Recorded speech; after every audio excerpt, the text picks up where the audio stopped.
As another Big 12 worst case scenario takes shape, the Big 12's top wide receivers, and the rivalry is becoming real because of all those flavors. Penn State's definitely choosing salty.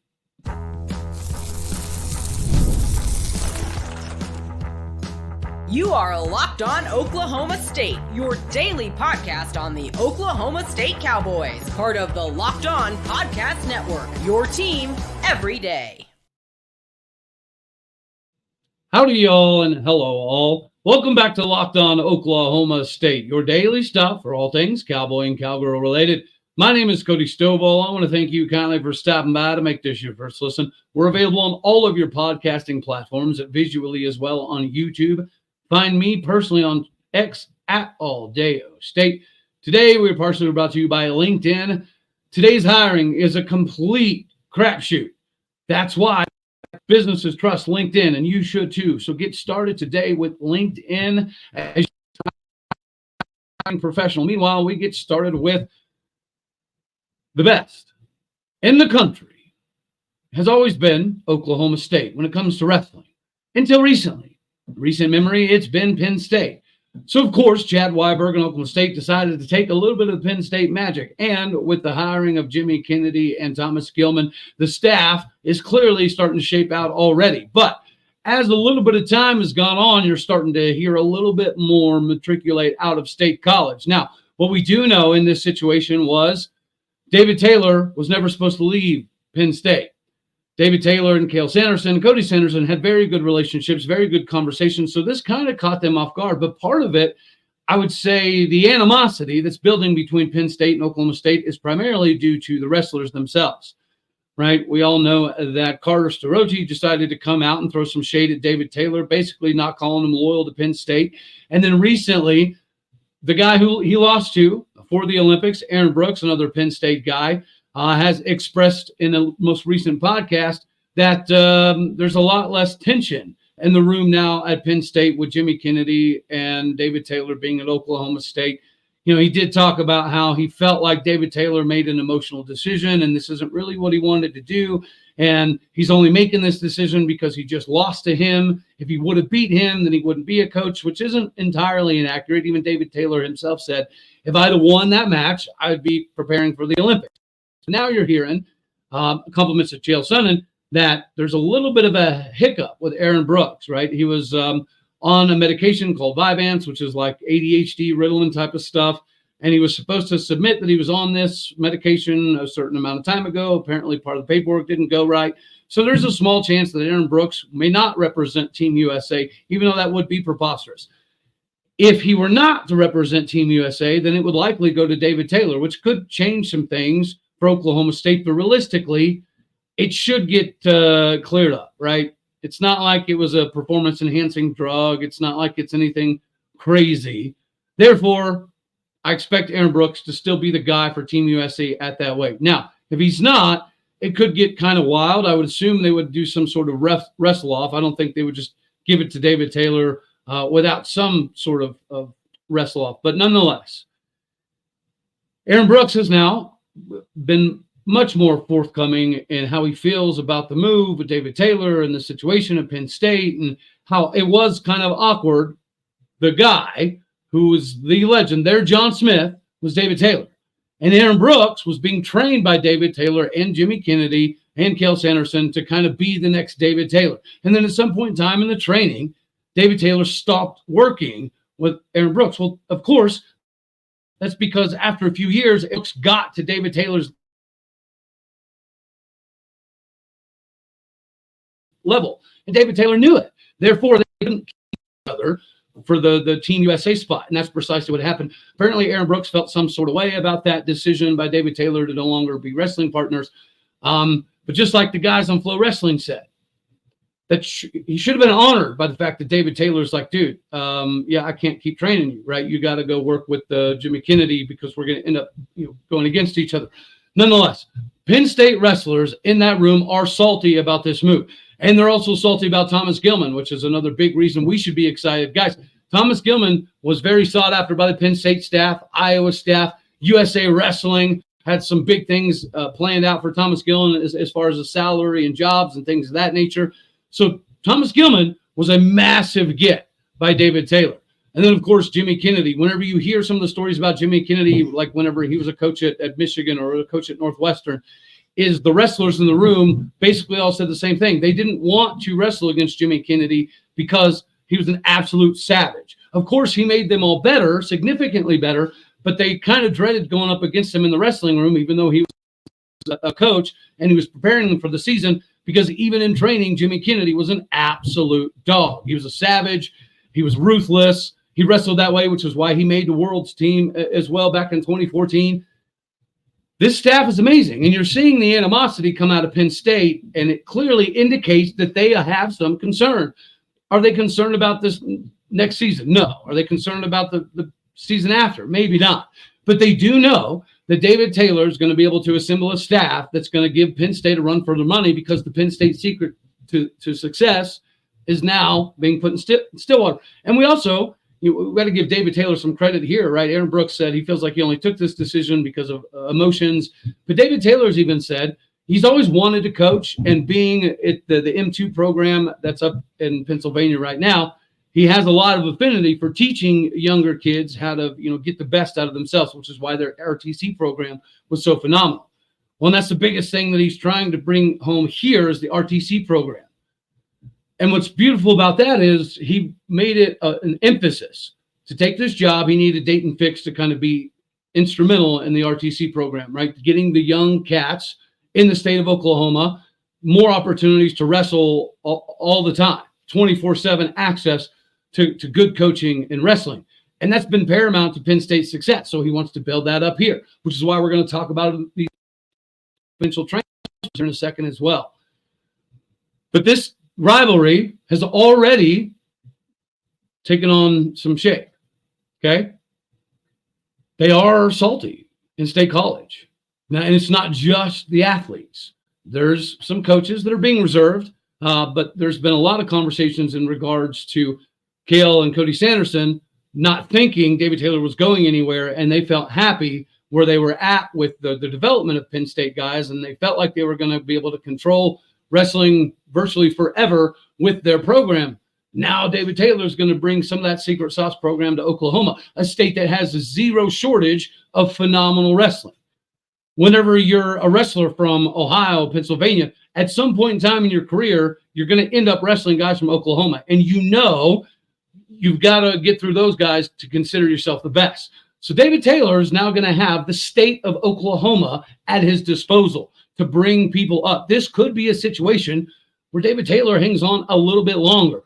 One of the things that would help him tremendously, right, in this transfer portal era, there is a Penn State wrestler that could potentially bring his talents to Stillwater, Oklahoma. But I want to talk about a couple of gentlemen from right up the road. Y'all know, here in Colorado Springs, Greeley, Colorado is literally right up the road, and the Air Force Academy is literally a hop, skip, and a jump down the street. So I have some familiarity here with some of these guys that should become Cowboys pretty soon. Now, we all know that Wyatt Hendrickson already visited campus. Wyatt Hendrickson is a big get. If he were to come to Oklahoma State, he's going to visit Minnesota, Iowa, a couple other big-time places. We need some help at the heavier weights. This previous season, when we had a duel with Air Force, the only loss was at 285 pounds with Wyatt Hendrickson beat the tar off of Connor Doucette. Now, we have Christian Carroll coming in. Penn State fans are very familiar with that individual. But that's somebody at that 285 weight class that should be instrumental, even if he is not quite at 285. He's going to be around the higher classes, which is where we have some struggles. So Wyatt Hendrickson coming to Oklahoma State would be not only big for him, he gets to stay in the Big 12, multi-year All-American, multi-year Big 12 champion, finished third in the NCAAs this previous season. So he would instantaneously be an upgrade. No offense to Connor Doucette, but it is what it is. That would be a big get. He's right up the road here. This would be huge for Oklahoma State. And then another fellow right down the road, a couple hours up in Greeley, Colorado.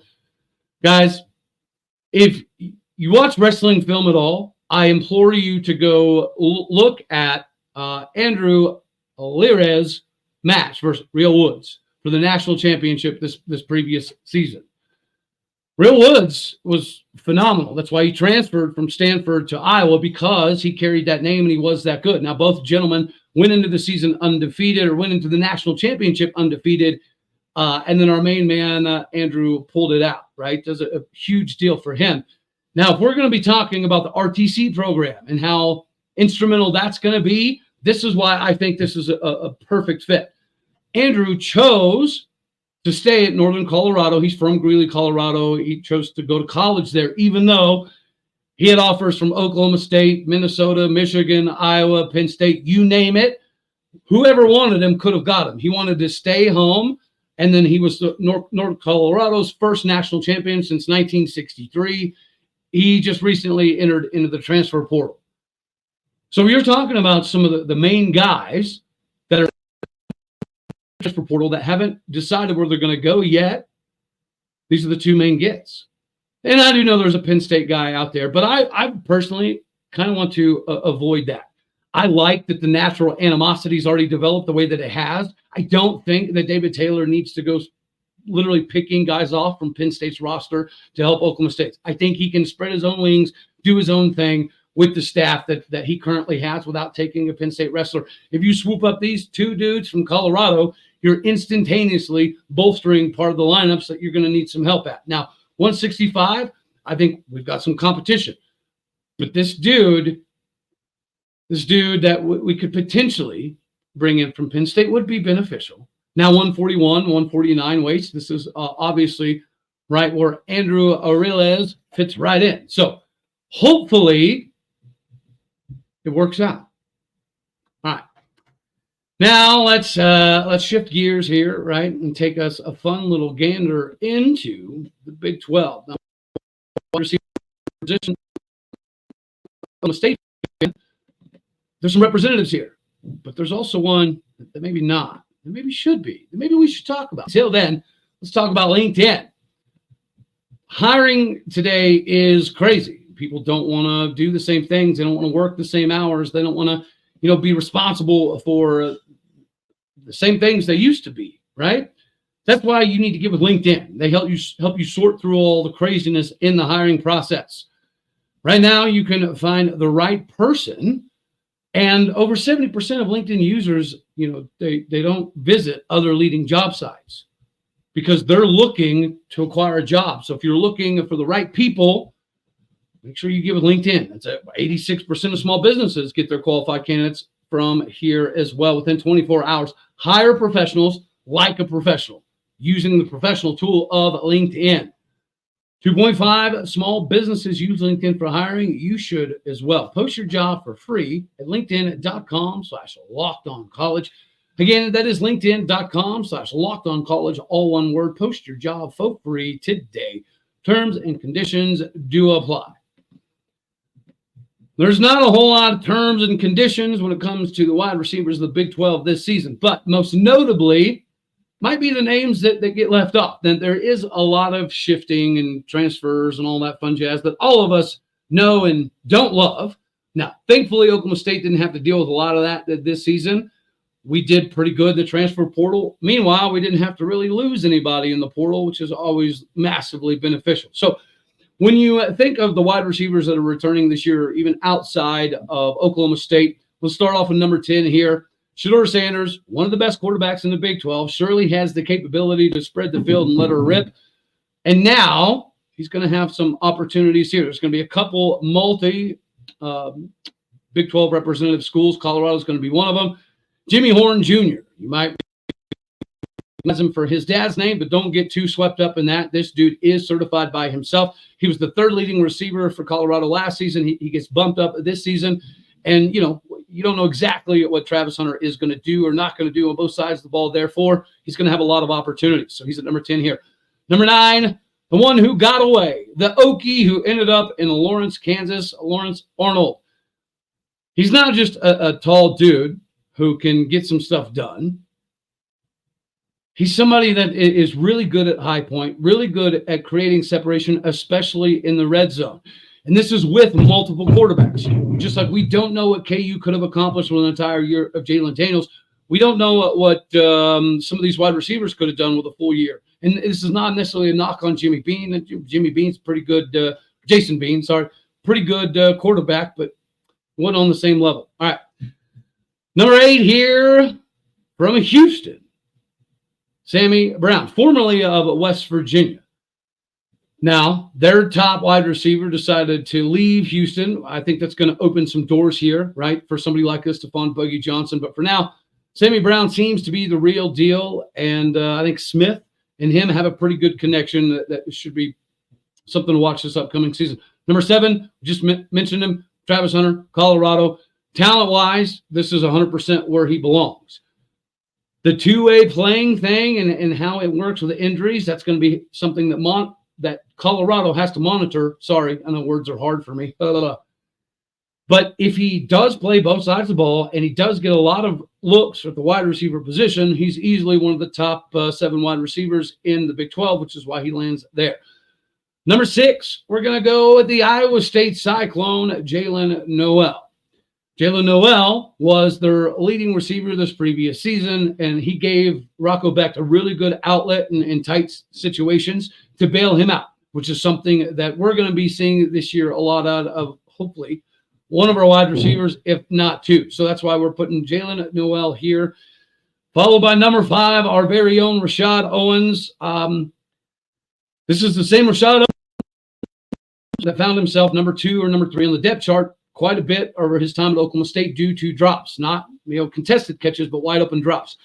From what I've seen in practices this season, and from what I've heard, he's corrected those mistakes. So not only is he an 800+ yard wide receiver from last season, he's a guy who could eclipse 1,000 yards, and he's beefed up to 230 pounds and seemingly not lost any speed. So he should be a nightmare for Big 12 defenses this upcoming season. Number 4, we'll go back to Iowa State. Rocco Becht's going to have some weapons. Jaden Higgins. Jaden Higgins transferred in a couple years back from Eastern Washington and Eastern Carolina, something to that effect. He put up massive numbers there, goes to Iowa State. And again, this is a freshman quarterback in Rocco Becht with a decent O-line that really had to use his wide receivers to help him out of situations this year. So Jalen Noel and Jaden Higgins both were able to bail him out of so many situations that they find themselves on this list. All right, bump it up to number 3, the bounce house, Kobe Hudson. Now, Mr. Baker has taken his talents to the NFL, so now the Big 12 defenses don't have to worry about him. Now they got to worry about Kobe Hudson. I don't think KJ Jefferson is the same ball thrower that John Rice Plumlee was, but he didn't get a lot of John Rice Plumlee time. So therefore, maybe KJ surprises me here, but Kobe Hudson's got to be number 3 just off of returning production alone. Speaking of returning production, number 2 here is going to be our main man, BP, Brennan Presley. Ended up 11 yards short of 1,000-yard seasons due to a statistical error. And even though he's the smallest of the bunch, we have seen plenty of Brennan Presley to know that he's belonged on a list like this for quite some time. It's nice to see other publications starting talking a little bit more about BP, Brennan Presley. And then number 1, Tediora McMillan. Guys, the Arizona wide receiver is the real deal. And the quarterback there, Noah, is the real deal as well. So when you have a good 1-2 combo, that's going to help significantly. And this is what leads me into the one who's not on the list, who I think might be the best of the bunch, and that's Dejon Stribling. Dejon Stribling was the best wide receiver on the team until he got injured. And here's another fun fact about Dejon Stribling. Dejon Stribling put up stats very early on with 3 different quarterbacks and 2 different systems, and then he got hurt. And then he got hurt because he was bailing Alan Bowman out of a crazy, ridiculous throw, makes the catch on the sideline, shouldn't have even gone up for the ball, but he did, caught the ball, obviously midair in between. The dude comes down awkward, out for the rest of the season. So us in Oklahoma State country, we caught glimpses of what Dejon Stribling could be, and he was bailing people out. That was his job. Whether it was a bad throw from Gunner or Garrett or Allen, it didn't matter. Dejon Stribling was the guy to go up and get the ball and make crazy stuff happen when realistically there wasn't anything to be made there. So he falls outside of the top 10. He might end this season as the best of this entire bunch. That's how exciting Oklahoma State football is going to be this upcoming season. I can't wait. It can start tomorrow. I'd be a happy camper. If it were to start tomorrow, you have to make sure you got your money right with FanDuel. Best way to help you get your money right. It's winners take all time in the NBA and the NHL. FanDuel's giving you a shot to bring home the biggest W of your own because new customers get $150 back in bonus bets with any $5 winning bet. That's $150 bones back in your wallet, in your pocket, that you can use to then spend on spreads, money lines, player props, overs, unders, Heismans, NBA championships, and more by visiting FanDuel.com/lockedon. Make every playoff shot count with FanDuel, America's #1 sportsbook. So before this football season started, the conversation that we had was anybody can win it except for OU and Texas. I didn't care if it was Oklahoma State, Iowa State, Kansas State, KU, UCF. It didn't matter. Well, worst case scenario happened, and Texas won the Big 12 championship in football. It wasn't, I guess, worst case scenario would have been OU versus Texas for the Big 12 title. So I guess it wasn't worst case scenario. But nonetheless, the two teams that we didn't want to give the satisfaction of winning it won it. And then softball, right? You have this fun race. You have this massive three-way craziness with Oklahoma State, Texas, and OU. And we shot ourselves in the foot against Iowa State to basically over to Texas, even though we beat both Texas and OU in series this season in softball and baseball. We put ourselves in a position to potentially at least tie for a Big 12 regular season title. But we messed around a little bit too much, and then Mother Nature caught up to us, and we would have had to have swept Texas Tech to have a shot. We looked like we were well on our way. We beat their head in games 1 and game 2, but game 3 got canceled due to weather. Therefore, we helped concede the Big 12 regular season title to OU. Now, we have the opportunity to make up for it postseason baseball, but we give up the softball regular season title, and then we shot ourselves in the foot again and give up Big 12 tournament softball title. We almost lost the Big 12 tennis title, but thankfully came out on top, beating Texas. It's just so maddening to think that those two schools are leaving, and we gave them football, we gave them softball twice, technically, regular season and Big 12 tournament, and we gave them regular season baseball. Somebody needs to step up in postseason for baseball and not let this happen. All right? Worst case scenario for every sport was to have OU or Texas win whatever sport it was. It didn't matter. Worst case would be those two meeting up. Now, we prevented that for the most part until softball.